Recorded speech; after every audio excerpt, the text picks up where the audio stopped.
Il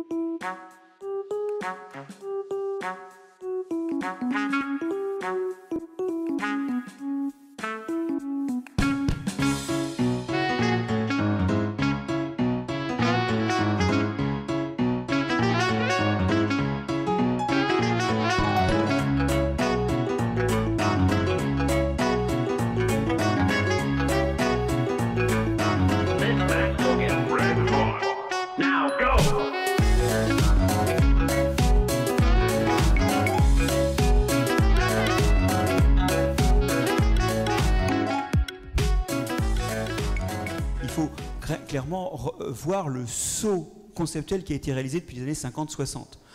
À l'époque, le sol est un substrat inerte. Et quelque part, en l'imbibant de produits chimiques, on peut nourrir les plantes, parce qu'effectivement, les plantes ont besoin d'azote et de phosphate. Dans l'abrégé du Chauffour, édition de 1970, il y a 4 pages sur 160 sur la vie des sols. Et puis, le saut quantitatif, il se produit progressivement en comprenant qu'en réalité, tout ce qui met à disposition les sels minéraux et les choses qui sont utilisables par les plantes, c'est la vie microbienne, et que même d'ailleurs, les plantes ne tapent pas directement dans les ressources du sol elles-mêmes, mais elles le font par le truchement de champignons qu'elles nourrissent et qui vont chercher les ressources pour elles. Et finalement, on s'aperçoit que le sol est réellement une construction de plantes. S'il en fallait, de microbes, pardon, mais en tout cas une construction vivante. Et s'il en fallait un seul exemple, je ne parlerai que d'un élément qui n'est pas normalement dans les sols, c'est l'azote. L'azote, il n'y en a pas normalement dans la roche sous-jacente.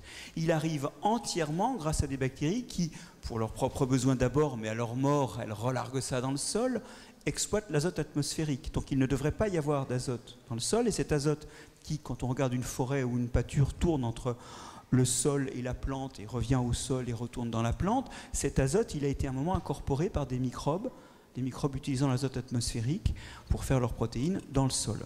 Cette idée-là, elle conduit à renouveler nos pratiques, car jusqu'à présent, en agriculture, les microbes, ils avaient été identifiés comme les fauteurs de troubles. On les avait trouvés au 19e en se posant la question, qu'est-ce qui fait que ça ne marche pas? Qu'est-ce qui explique les maladies? Et on avait trouvé les microbes. Parce qu'effectivement, certains sont des pathogènes, nul ne le nie. Et ça aboutit à ce genre de réflexion que j'entends chez les agronomes à peine en retraite, qui ont été formés à l'agro dans les années 60-70, et qui me disent le sol est un obstacle. Parce qu'effectivement, ils le voient comme source de maladie. Or, il l'est, évidemment. Mais aujourd'hui, ce qu'on voit, c'est quand on se pose la question pourquoi ça marche, comme il y a des microbes partout, ben on retrouve les microbes. Quand on veut avoir les bons microbes, il y a 2 stratégies. Prenez la santé humaine.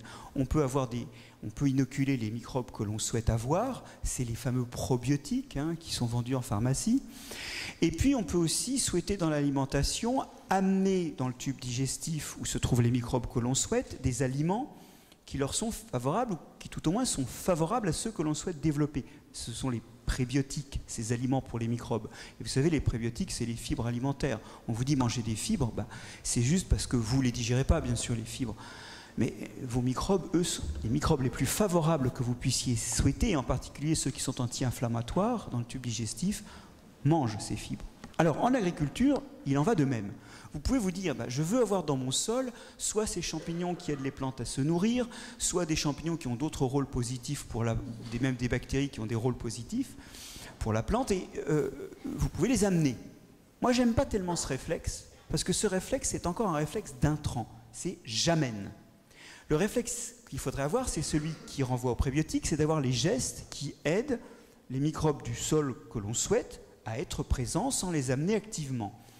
Alors, on peut trouver ça par le biais de couverts permanents qui vont amener en permanence du couvert au sol, et notamment avec l'agroforesterie où on aura des arbres qui occuperont des fenêtres physiques et temporelles complémentaires de celles de la culture annuelle. Et puis, on peut mettre de la matière organique, puisqu'après tout, on peut l'amener soi-même, et il faut d'autant plus l'amener qu'on en retire. Lorsque l'on récolte, par définition, on soustrait de la matière organique.